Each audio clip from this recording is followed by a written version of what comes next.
Hello everybody, welcome back to my YouTube channel. I'm Dr. Neha. In today's video, we are going to do the PYQ practice of the unit linguistics.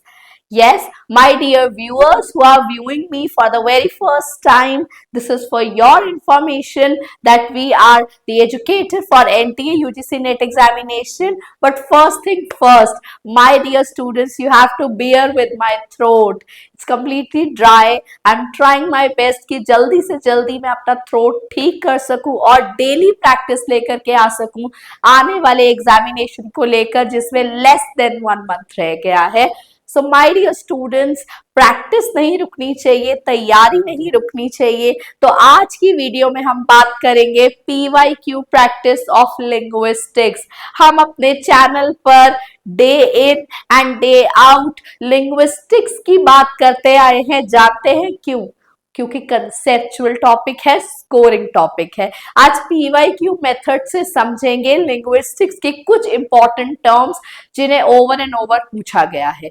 Second thing, linguistics as a unit has been asked so many times and it occupies approximately 5 to 10 questions of linguistics are there in your paper. So it becomes very much necessary कि सारे concepts की knowledge आप लोगों को हो. और अपने YouTube channel पर हम constantly linguistics की बात करते आए हैं क्योंकि ये मेरा one of the favorite subjects है, one of the master subject है जिस पर हम UPPSC GDC के लिए नोट्स भी प्रोवाइड करते रहे हैं और कर रहे हैं. जो एग्जामिनेशन 31 मई को होने वाला है उसके लिए भी बहुत से स्टूडेंट्स ने हमसे नोट्स को प्रोक्योर किया है. और आगे जो डिस्क्रिप्टिव लेवल का हमारा मेन एग्जाम होगा, हमारे नोट्स फंडामेंटली यूजफुल होंगे ट्रांसलेशन यूनिट के, लिंग्विस्टिक्स यूनिट के. और हम ओपनली वर्क करते हैं कि आप लोग जितना मटेरियल हमसे प्रोक्योर करना चाहते हैं उतने आपको ऑथेंटिक नोट्स आपको बना करके देते हैं. तो आज इस PYQ प्रैक्टिस में मेरे साथ बने रहिए क्योंकि लिंग्विस्टिक्स के साथ साथ हम लिंग्विस्टिक्स के कोर कॉन्सेप्ट्स को भी पढ़ने वाले हैं. So very first question right in front of your screen is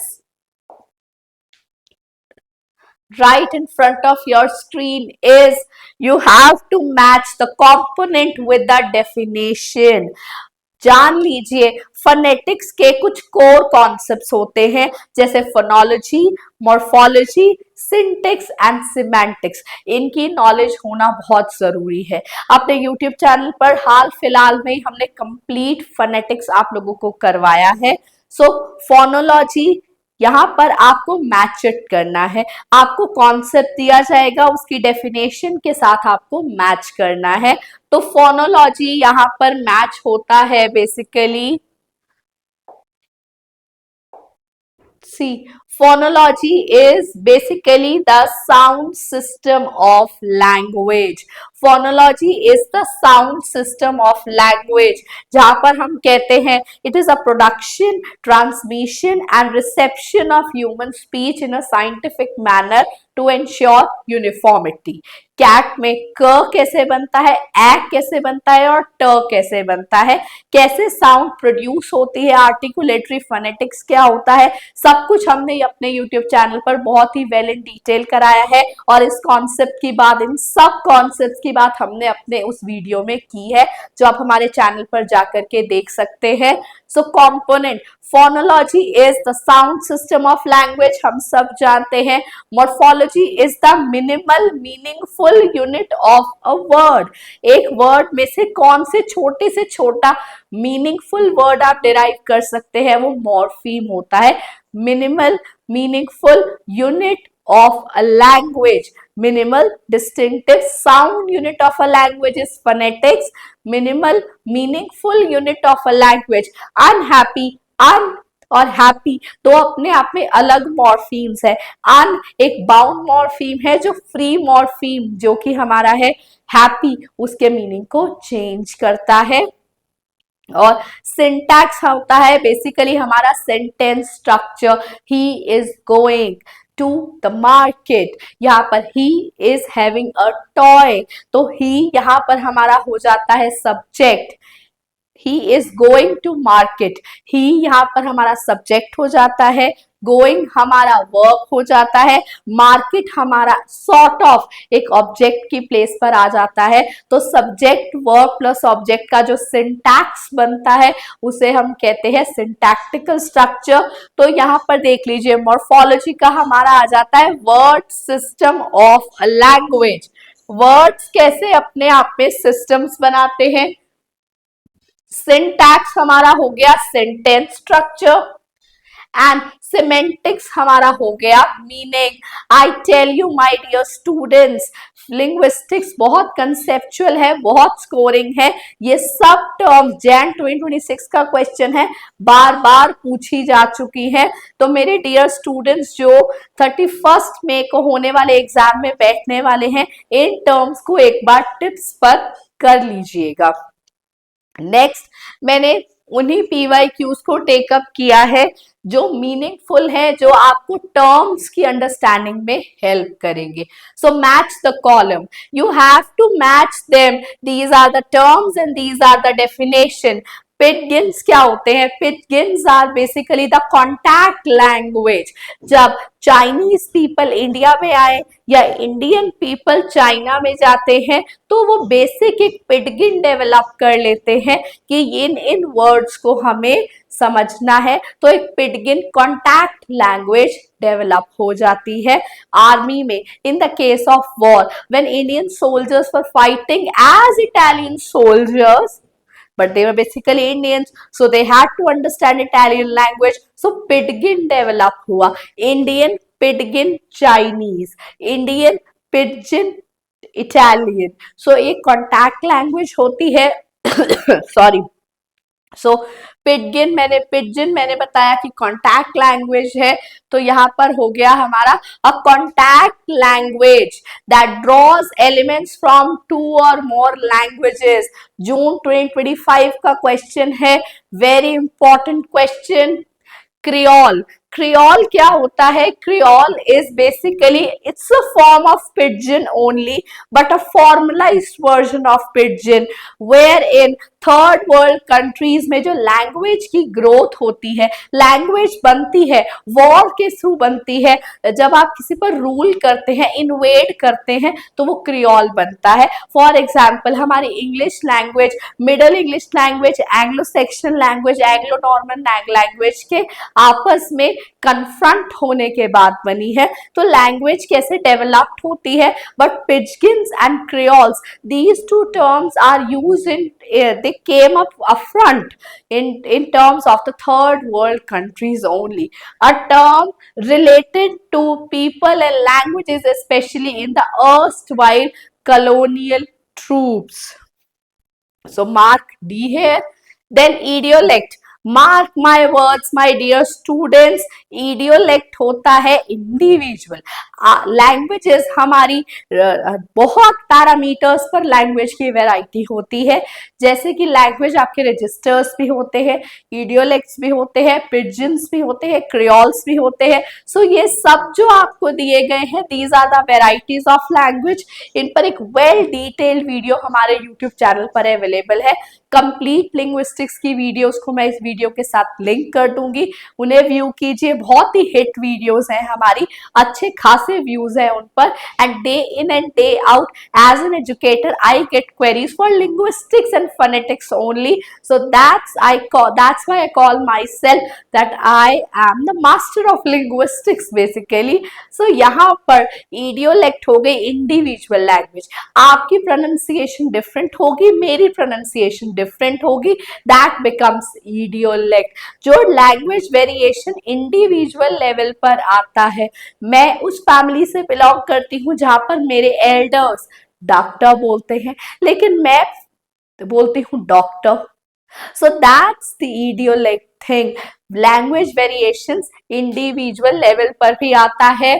देखो कहां पर इंडिविजुअल नजर आ रहा है? Personal language, the language still special to any individual, sometimes described as personal dialect. Next is हमारा रह गया register. For example, there is one professor of English. वो किस तरीके से क्लासरूम में बात करेगा। My dear students, good morning to one and all present here, I request you please open the page number 150 of the novel Joseph Andrews. लेकिन वही professor जब घर की ओर चला जाएगा तो वो कैसे बात करेगा। वो बात करेगा, मेरी बुक देना, जोसेफ एंड्रूज, हाँ ये मेरी बुक है, हाँ ये मुझे दे दीजिए। सो शिफ्ट ऑफ रजिस्टर, कितना सोफिस्टिकेटेड, कितना फॉर्मल, कितना प्रोफेशनल वो है as an educator in the formal milieu. But घर जाते ही रजिस्टर शिफ्ट हो गया है।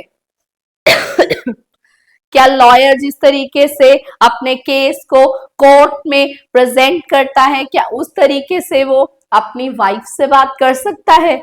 Did he dare to? No. So ये सब होते हैं हमारे registers. Registers are basically a language defined according to social use. use के accordingly जब language को हम समझते हैं, formal, religious and journalistic.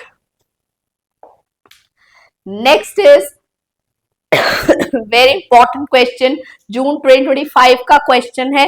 Language acquisition हमारी लैंग्वेज का मेन पार्ट होता है।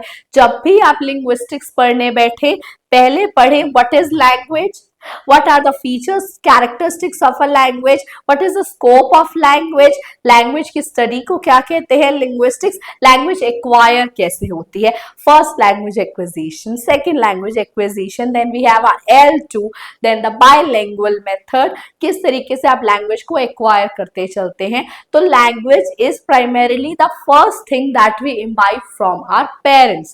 कहते हैं कि बच्चा सुनता है womb में जो भी उसके आसपास बात होती है। लेकिन language acquisition means language learning, language communicating, when you have the touch of language in your life. Language listening is something but speaking is the stage when you acquire the skills of a language. तो देखिए, पहली बात जान लीजिए, हमारी first language होती है हमारी मदर लैंग्वेज। लेकिन मदर लैंग्वेज पर भी आने से पहले एक बच्चा कूइंग करता है, बैबलिंग करता है, फिर वन वर्ड बोलता है, फिर टू वर्ड बोलता है और फिर वो टेलीग्राफिक स्टेज पर जाता है। C, cooing, babbling, these are the sounds. I need to catch some water. तब तक आप क्वेश्चन रीड कीजिए, बहुत आसान स्कोरिंग क्वेश्चन है, मेरे स्टूडेंट्स अपने आप कर लेंगे।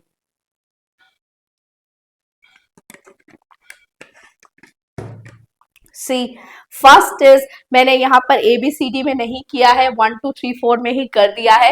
फर्स्ट इज, हम इसे A मार्क कर देंगे, sorry,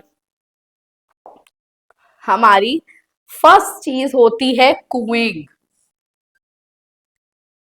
sorry, will write T, cooing, D option. हमारा फर्स्ट होता है कूइंग, उसके बाद होती है बैबलिंग। तो यहां से ही एलिमिनेशन के मेथड से हम समझ जाते हैं कि फर्स्ट हमारा स्टार्टिंग डी से होना चाहिए, तो हम इसे एलिमिनेट कर देंगे। डी ई, इसे भी हम एलिमिनेट कर देंगे, तो हमारा ऑप्शन बचता है ये। ऑप्शन सिलेक्ट करना ऑप्शन आंसर बताने से ज्यादा जरूरी है इस वीडियो में कॉन्सेप्ट को क्लियर करना।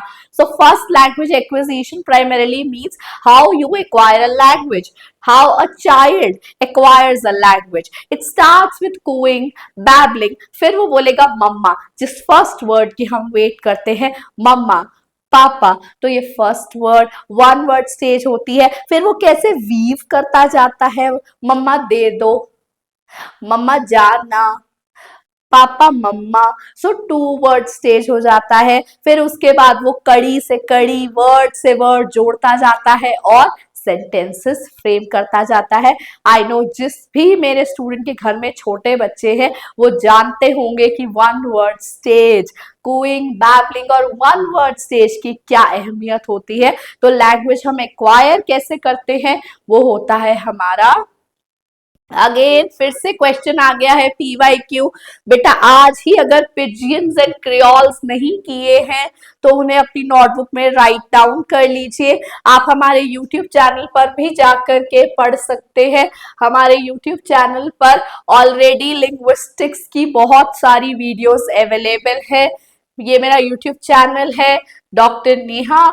You just search doctor Neha for NTA UGC net English, आपको दिख जाएगा ये चैनल है। इस पर अगर हम अपनी सबसे पॉपुलर वीडियोस देखते हैं तो उसमें आपको लिंग्विस्टिक्स देखने को मिल जाएगा जरूर से जरूर कहीं ना कहीं, क्योंकि मैं खुद मानती हूं कि लिंग्विस्टिक्स हमारा जो है वो सबसे varieties of a language 900 views, जो सबसे अच्छा हमारी वीडियोस चल रही हैं हमारे चैनल पर, वो हमारी चल रही हैं लिंग्विस्टिक्स की ही। तो यहाँ पर अभी लेटेस्ट हमने यहाँ पर अपना स्टार्ट किया था फनेटिक्स से। देखिए कंप्लीट लिंग्विस्टिक्स, आप कुछ भी सर्च कर लीजिए, varieties of language, what is linguistic, scope of linguistic, aim of linguistic, सब कुछ आपको हमारे यूट्यूब चैनल पर मिल जाएगा।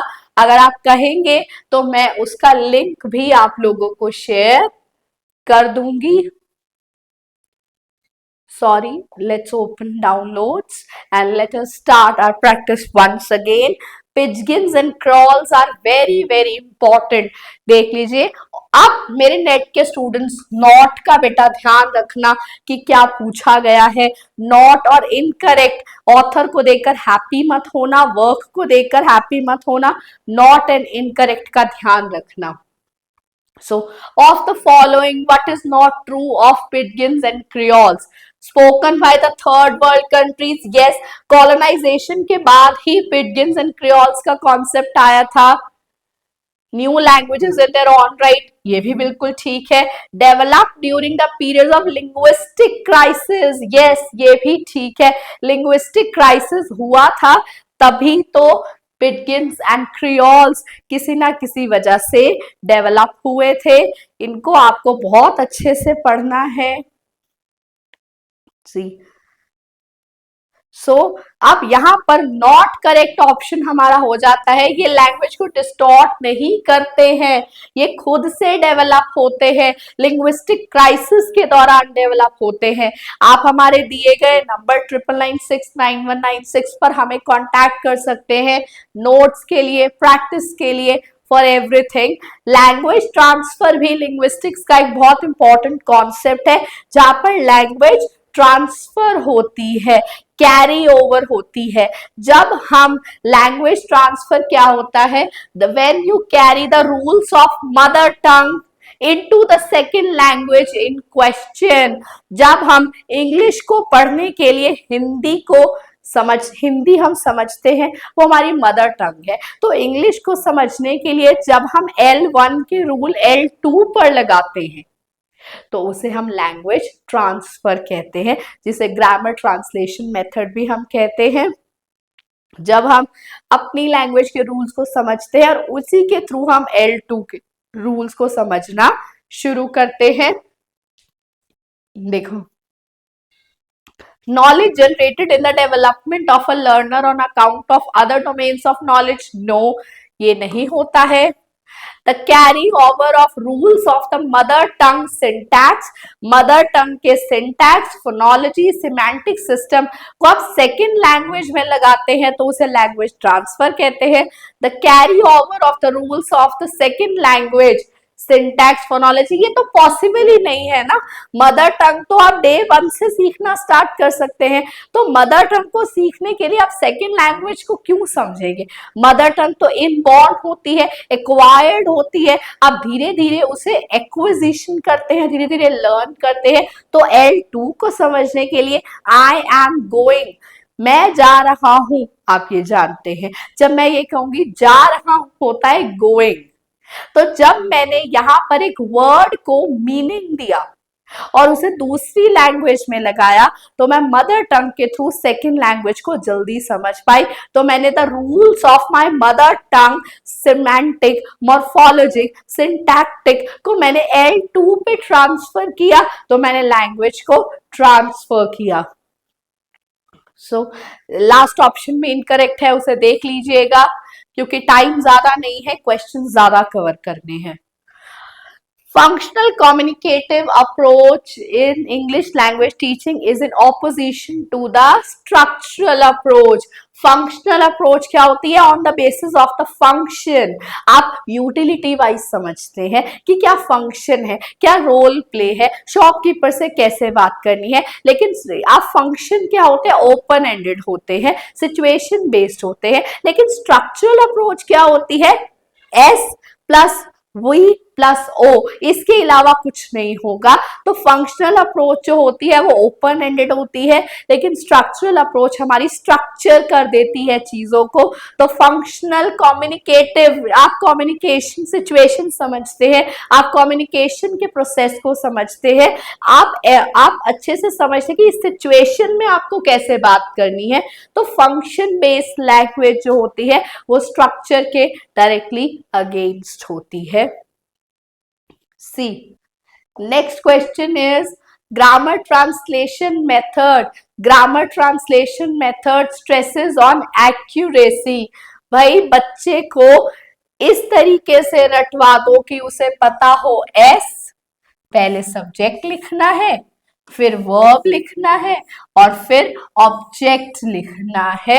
यही आपका ग्राउंड रूल है आपके ग्रामर ट्रांसलेशन मेथड का कि आप एक्यूरेट रहेंगे। आप जानते हैं कि हमारे जो पेरेंट्स हैं उनकी ग्रामर इतनी अच्छी क्यों है? क्योंकि उन्हें ग्रामर ट्रांसलेशन मेथड से पढ़ाया गया है। उन्हें अपनी L1 के रूल्स को L2 पर इम्प्लीमेंट किया है और ग्रामर के थ्रू किया है, तो वो अच्छे से समझ पा रहे हैं। मैं जा रहा हूं, आई एम गोइंग, उनकी ग्रामर बहुत करेक्ट होती है क्योंकि they have been studying like that. लेकिन आज के टाइम पे जहाँ पे फोनिक्स है, फोनोलॉजी है, फोनेटिक सिस्टम हमारा आ चुका है, तो बायलिंगुअलिज्म भी स्टार्ट हो गया है। आजकल के पेरेंट्स अपने बच्चों से इंग्लिश में बात करते हैं, तो शुरू से मिक्स एंड मैच चलता है इंग्लिश एंड मदर टंग का, लेकिन स्ट्रेस इंग्लिश लैंग्वेज पर रहता है। तो एक्यूरेट इंग्लिश नहीं है हमारी इंग्लिश है GOAT English, greatest of all time, जो हमने खुद ही डेवलप कर ली है।